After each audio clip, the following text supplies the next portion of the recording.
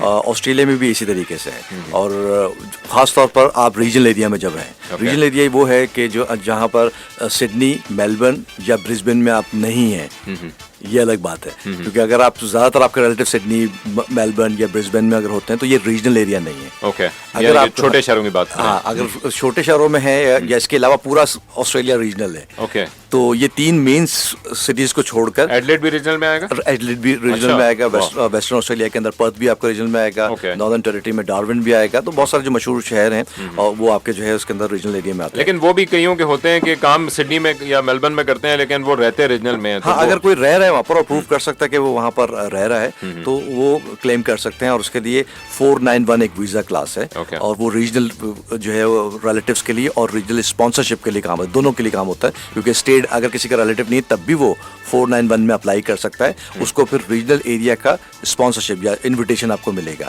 اور اگر کسی کا ریلیٹیو ریجنل ایریا میں ہے تو اس کے لیے تو کیا ہی بات ہے, وہ آرام سے اپلائی کر سکتا ہے, اس کو 15 پوائنٹس ایڈیشنل آپ کو مل جاتے ہیں. تو ایک بہت بڑا سگنیفیکنٹ ڈفرینس آ جاتا ہے. یہ ریجنل ایریا تھوڑا اگر ڈسکرائب کرنا چاہیں, کیونکہ ہمارے ذہن میں ایک امیج آتا ہے کہ وہاں پر صحرا ہوگا, ہوائیں چل رہی ہوں گی اور آپ جا کے خیمہ لگا کے رہنا شروع کر دیں گے, تو ایسا ہوتا ہے یا نہیں؟ فرسٹ ورلڈ کنٹری میں ایسا نہیں ہوتا ہے جو ہمارے یہاں ہوتا ہے. تو وہاں ریجنل ایریا جو بہت میٹروپولس جو سٹیز ہیں جیسے سڈنی ہے اور میلبرن ہے یا برسبن ہے, ان کو انہوں نے الگ کر دیا کہ یہ بہت کراؤڈڈ ہے اور یہاں پر زیادہ تر لوگ آ جاتے ہیں, تو اور زیادہ تر کے ہی لوگ رشتہ دار وہاں موجود ہوتے ہیں. تو میٹروپولیٹن سٹیز کو چھوڑ کر جو اور ایریاز ہیں اور جو سٹیز ہیں وہ کافی, جیسے میں نے آپ کو بتایا کہ ایڈلیڈ جو ہے وہ نمبر 1 لیویبل سٹی رہا ہے اور کئی عرصے تک جو ہے وہ رہا ہے. تو لوگ رہتے ہیں اور وہاں پر بھی سروائیو کرتے ہیں اور کرکٹ بھی بڑی دیکھی اور کھیلی جاتی ہے وہاں پر. تو کوارٹر فائنل بھی ہار گیا تھا اس طرح. جی ہے. تو عادل صاحب یہ مجھے بتائیں کہ اس وقت جو لوگ ہمیں سن رہے ہیں اور اگر کوئی اپنے بچے کو وہاں پر پڑھنے کے لیے بھیجنا چاہتا ہے اور اس کی خواہش یہ ہے کہ جناب پھر وہاں پر اس کا بچہ سیٹل بھی ہو جائے, کیونکہ بہت سارے لوگ جو کہ امیگریشن کے حوالے سے لوگوں کو باہر بھیجتے ہیں اور اس کے بعد ان کو اپنی تعلیم مکمل کرنے کے بعد واپس آنا ضروری ہوتا ہے, لیکن کیا کچھ ایسا ویزا ہے کہ جو آپ پڑھائی کے بعد جو ہے اس کو پھر ریزیڈنٹ میں کنورٹ کروا لیں؟ آسٹریلیا بھی ان ممالک میں سے ہے جو آپ کو موقع دیتا ہے, کیونکہ خود بھی اس کے پاس امیگریشن اپورچونیٹیز ہیں. تو وہ خود بھی جن بچوں کو جو انٹرنیشنل اسٹوڈنٹس آتے ہیں ان کو جب وہ پڑھاتا ہے تو وہ چاہتا یہ ہے کہ وہ وہیں پہ رہ جائیں, کیونکہ اتنی انویسٹمنٹ ہوئی ہے اس کے اوپر پڑھانے کے اوپر. تو وہ چاہتے ہیں کہ اور وہ یوز ٹو ہو گئے ہیں انوائرمنٹ سے اور نالج سے اور ایکسپیرینس سے, تو وہ چاہتے ہیں کہ وہ وہاں پر سسٹین کریں. اس کے لیے بھی ان کو وہ post graduate study work visa جو ہے وہ اویلیبل ہوتا ہے اور پاتھ وے بھی ہوتے ہیں آپ کے کہ برجنگ ویزا کے تھرو آپ جو ہے اپلائی وہیں بیٹھے ہوئے کر لیں, آپ کو باہر آنے کی ضرورت نہیں ہے, آپ وہیں بیٹھے ہوئے مختلف امیگریشن پاتھ ویز اپلائی کریں اور پرماننٹ ریزیڈنسی اور سٹیزنشپ کی طرف موو کریں. تو اپورچونیٹی ہے جس طرح سے کینیڈا میں ہوتا ہے اور یو کے میں بھی ہوتا ہے, لیکن یو کے پوسٹ اسٹڈی ورک ویزا کے بعد ڈائریکٹلی آپ کے پاس اپورچونیٹی مائگریشن کی نہیں ہوتی ہے, سٹیزنشپ لینے کی نہیں ہوتی, بٹ آسٹریلیا میں یہ آپ کو موقع موجود ہے. اچھا, ویزا کلاسز کو اگر آپ ڈسکرائب کرنا چاہیں, کچھ تو آپ نے آلریڈی ٹچ بیس کر لی ہیں, لیکن اگر آپ مینلی ڈیفائن کرنا چاہیں کہ کون کون سی ویزا کلاسز ہیں امیگریشن کے حوالے سے؟ آسٹریلیا کے پاس 3 ویزا کلاسز ہیں.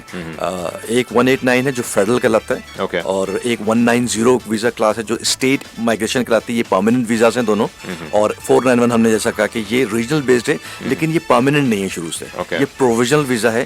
5 سال کا آپ کو ملے گا, 4 سال تک آپ نے جو ہے وہاں پر 11 ورک کرنا ہے اور آپ کو ایک انکم سیٹ انکم جو گورنمنٹ نے کی ہے 54,500 وہ آپ نے اچیو کرنی ہے, اینڈ دین آپ پرماننٹ ریزیڈنسی کے لیے اپلائی کر سکتے ہیں. تو 3 ویزا کلاسز ہیں.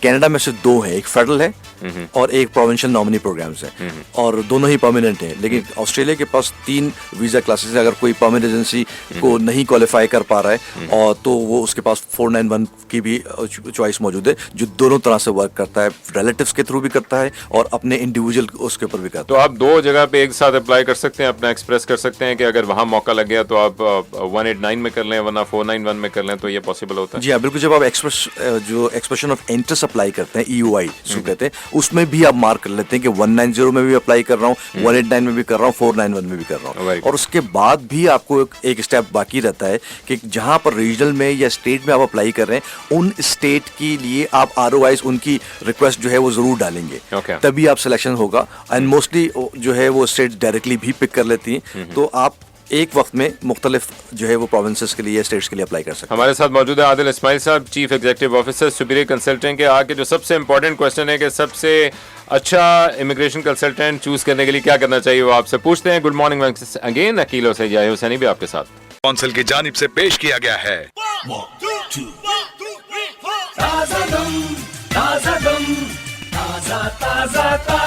عادل اسماعیل صاحب ہمارے ساتھ موجود ہیں, chief executive officer superior consulting کے, جو کہ 16,000 سے زائد کلائنٹس اور ان کی فیملیز کو باہر آسٹریلیا, کینیڈا, UK اور دیگر ممالک میں سیٹل کروا چکے ہیں. جو سب سے پرٹیننٹ کوشچن ہوتا ہے لینگویج کا, کیونکہ کام تو آپ کو آتا ہے, آپ نے اس کو اوکے کروا لینا ہے, باقی بھی آپ کی جو چیزیں ہیں وہ پوری ہوں گی. تو وہاں پر اٹینڈ کرنے کے لیے آئلٹس کو آپ کس طرح سے اپنے کلائنٹس کو مشورہ دیتے ہیں, کیسے ٹارگٹ کریں, اور آپ اسسٹ کرتے ہیں اپنے کلائنٹس؟ جی بالکل, ہم اسسٹ کرتے ہیں فار آئلٹس خاص طور پر. اور آئلٹس جو ہے وہ مینڈیٹری یا لینگویج اسسمنٹ اگر کہیں ہم آسٹریلیا کے لیے, تو وہ مینڈیٹری ریکوائرمنٹ جیسے کینیڈا کے اندر ہے. کیونکہ اکثر کوئی لوگ سوال بھی کر لیتے ہیں کہ بھائی بغیر آئلٹس کے ہو جائے گا, تو یہ پاسبل نہیں ہے. آپ کو لینگویج اسسمنٹ کرنا ضروری ہے, چاہے وہ PTE ہے جیسے میں نے کہا, آئلٹس ہے, CA, یہ وہ لازمی ہے. اور اس کا آئلٹس کے بعد میں اگر کوئی سمجھنا چاہ رہا ہے, کیونکہ وہ زیادہ عام فہم کے لیے جو ہے نا آسان ہوتا سمجھنا, وہ 6 بینڈ ان ایچ تو لازمی ہے. اس سے نیچے تو ہو ہی نہیں سکتا. کینیڈا میں تو پھر بھی ایک آدھ پروونس کے اندر آپ 5.5 میں شاید آپ ٹرائی کر لیں, لیکن آسٹریلیا میں تو سوال ہی نہیں پیدا ہوتا. آپ 6 سے نیچے ایلیجیبل ہی نہیں ہے, کتنے بھی پوائنٹس آپ بناتے رہیں اس کو کیلکولیٹ کرتے رہیں. تو 6 بینڈ لازمی ہے. پلس ہم بھی لوگوں کو, کیونکہ ہم بیس پورٹل ہے اس کے بھی آتھرائز ہیں, تو وہ ہم لوگوں کو فری آف کاسٹ دیتے ہیں. جتنا حد تک مدد ہو سکتی ہے وہ کرتے ہیں. اس کے اندر آپ ٹیسٹ خود ہی دینا پڑے گا, ٹیسٹ آپ کو خود ہی دینا پڑے گا.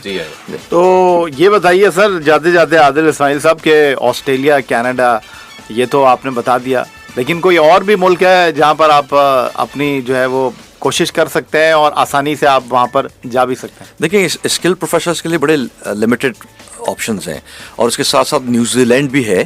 بٹ نیوزی لینڈ چونکہ میں نہیں کرتا, بٹ آپ نے سوال کیا, میں آپ کو بتا رہا ہوں کہ نیوزی لینڈ بھی ہے. یہ 3 کنٹریز موسٹ ٹپیکل ہے نیوزی لینڈ. جی اس لیے میں اس کو نہیں بھی کرتا ہوں اور لوگوں کو نہ انوائٹ کرتے, اس کا کٹ آف بھی 160 کا ہے اور اتنا آسان نہیں ہے. تو یہی 3 کنٹریز ہیں, آسٹریلیا, کینیڈا اور پروفیشنلز کے. ہاں انویسٹرس یا بزنس مین کے لیے تھوڑے سے آپشنز اور بن جاتے ہیں, جیسے UK آپ کے پاس. آپ آسٹریلیا سیلف پہ جا سکتے ہیں. سیلف اگر آپ بزنس کے بارے میں بات کریں گے, بزنس میں تو بزنس امیگریشن بھی ہوتی ہے. 188 ویزا کلاس اگر آپ بات کرتے ہیں تو وہ بزنس امیگریشن کے لیے. کتنے پیسے ہیں آپ کی نیٹ ورتھ کم سے کم $1.2 ملین کی ہونا چاہیے پاکستانی روپیز میں. 18 کروڑ روپے بنتے ہیں کہ یہ آپ کے پاس اپنا اثاثہ جات ہونا چاہیے. آ جائے گی سر وہی تو, اس لیے بڑے احتیاط سے. اور یہاں پر لوگ بیچ رہے ہیں کہ جو ہے نا وہ ینگسٹرز کو بھی کہہ رہے ہیں بس میں بنا دوں گا, ان کو ہی نہیں پتا کہ ہمارے نیب کے بھی ادارے ہیں. میں نے ابھی چیک کیا 17 کروڑ 99 لاکھ تھوڑے سے کم ہے, باقی پورے ہیں میرے. اچھا, دوسرا یہ جو کینیڈا میں سنا ہے کوئی آپ کو کئی جگہ پر اپنے ایک لیول آف فنڈ شو کرنا پڑتا ہے, اور آسٹریلیا میں بھی ایسا ہی ہے کہ آپ کو بتانا پڑے کہ میرے پاس اتنے پیسے موجود ہیں, یا ایسا نہیں؟ جی اللہ, کینیڈا آسٹریلیا میں آپ کو فنڈس کی ریکوائرمنٹ نہیں. یہ بہت بڑی خوش آئند بات ہے لوگوں کے لیے کہ اگر آپ فیڈرل میں خاص طور پر اپلائی کر رہے ہیں اور کوالیفائی کرتے ہیں, آپ کو فنڈس نہیں دکھانا, نہ آسٹریلیا آپ سے پوچھے گا. آپ اسکلفل ہونا چاہیے, آپ ایلیجیبل ہونا چاہیے, آپ کٹ آف کو میٹ کرتے ہوئے ہونا چاہیے, اور آپ سلیکٹ اگر ہو گئے تو آپ سے فنڈس کی کوئی ریکوائرمنٹ. Very good. اچھا, اب جو آخری سب سے پرٹیننٹ کوسچن کہ خود کریں یا امیگریشن کنسلٹنٹ کو چوز کریں, اس کے لیے کیا ڈیسائیڈنگ فیکٹر ہے, اور اگر آپ نے چوز کرنا ہے تو اس کے لیے کیا پیرامیٹر آپ بتاتے ہیں اپنے کلائنٹس کو کہ کون سا بہتر ہے, کیسے آپ چوز کریں گے؟ دیکھیں, خود سے سیلف فائلرس تو ہوتے ہیں, آپ کر سکتے ہیں کیونکہ گورنمنٹ کی ویب سائٹس موجود ہیں, اس کو پڑھیں, ریسرچ کریں, اور اگر سمجھ میں آتا ہے ہینڈل کر سکتے ہیں تو خود سے کرنا چاہیے. کنسلٹنٹ کا کیا فائدہ ہے؟ کنسلٹنٹ کا فائدہ obviously ایسا ہی جیسے ڈاکٹر کا ہے. آپ